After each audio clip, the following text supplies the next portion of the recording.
Ssentebe wa Democratic Party e Masaka era omuwabuzi w'ekibiina Masaka Fred Mukasa Mbidde awakanyizza ekyabakulembeze bane mu disitulikiti y'e Bukomansimbi aba DP abaasawo gye buvuddeko nti e Bukomansimbi tewagenda kubeerawo kulonda kwa kusunsulamu abanaavuganya mu kulonda ababaka ba Parliament.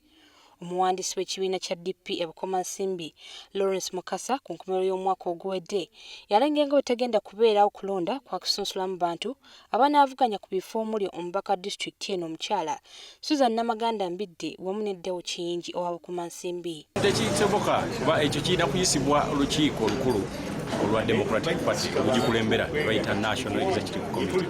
Nolwekyo abantu abalina endowooza bwetyo baba beetaaga kuleeta kiteeso ne tusaba olukiiko ne lukkiriza ensonga eyo. Democratic Party si buli wamu nti tulina okulwanaganira ebifo ng'ate olwedde ebirimu abantu.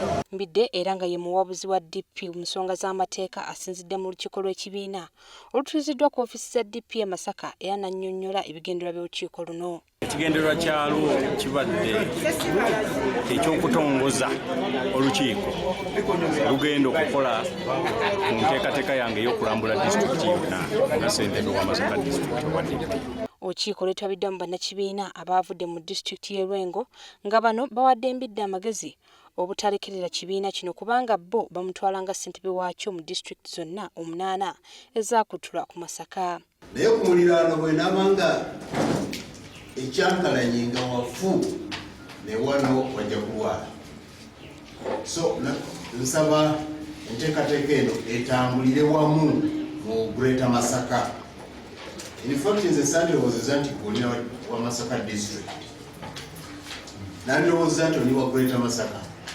Kubanga kyemmanyi districts zonna ezaakutuka wano nnyingi nnyo ziwenyera mu bukulembeze.